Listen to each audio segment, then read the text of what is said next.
Hai, get ready with me lagi yuk. Kali ini make up-nya berhubungan dengan profesi yang mau aku ceritain hari ini. Apa itu? Hari ini aku mau make up emak-emak kalau lagi mau ke sekolah anaknya. Mau jemput, mau bagi rapot, atau kegiatan lainnya ya. Gimana sih? Apa sih bedanya make up emak-emak pergi ke sekolah sama make up emak-emak pergi ke arisan atau emak-emak mau kerja? Tentu berbeda. Karena ada hal yang mungkin kita jarang perhatiin, tapi sebenarnya harus diperhatiin, yaitu perasaan anak pas lihat kita mau ke sekolah. Ya, benar banget. Hari ini aku mau bahas profesi sebagian besar wanita ya, ibu rumah tangga. Nah, sebelum kita bahas soal perasaan seorang anak ketika ibunya mau ke sekolah, makanya kita harus mikirin penampilan kita. Nah, aku mau bahas soal makeup hari ini dulu. Emang nggak salah ya beli produknya beauty vlogger. Ini bener-bener pas banget warnanya di kulit aku, dan ketika diaplikasikan terus dipakai untuk wudhu, kok makin bagus ya? Bingung banget deh. Coveragenya oke banget. Nih aplikatornya kayak gini. Dan warnanya warna yang sangat-sangat sesuai di kulit aku. Yang pasti dia nggak nge-crack. Udah seharian ya malah makin bagus.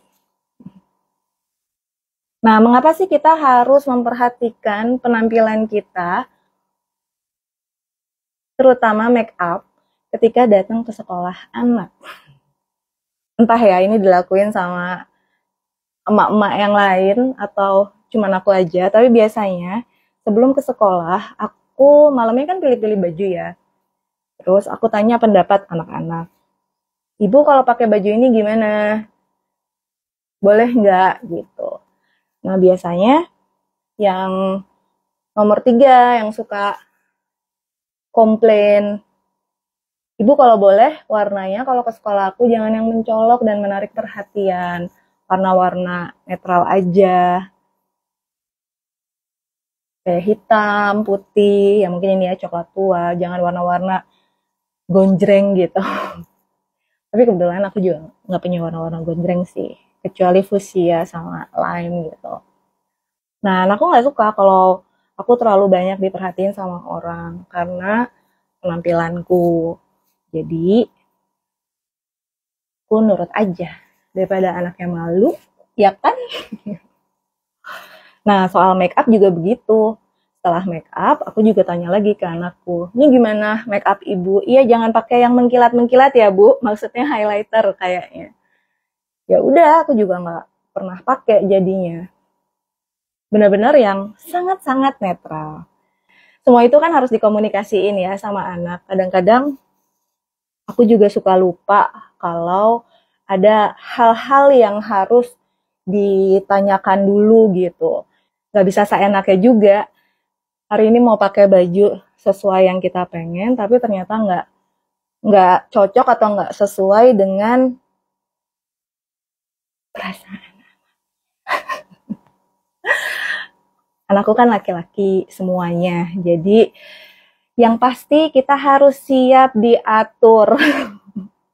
Aku selalu kayak gitu sih, misalkan kayak mau ngisi acara di sekolah anakku, sebelum aku mengiyakan, jadi aku tanya dulu.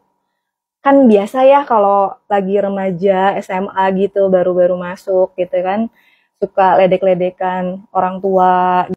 Nah, pada saat aku udah menjadi seorang ibu dari anak-anak yang sudah remaja, aku harus lebih peka terhadap perasaan mereka. Jadi sebelum aku mengiyakan undangan dari sekolah, aku selalu tanya dulu, Dek, kalau ibu ke sekolah ngisi acara, dilihat sama banyak teman kamu atau anak-anak di sekolahan kamu, perasaanmu bagaimana? Kalau kamu malu, ibu nggak akan datang. Ya tapi kalau kamu cuek aja, ya ibu datang gitu. Jadi aku selalu datang kalau anakku udah kasih lampu hijau.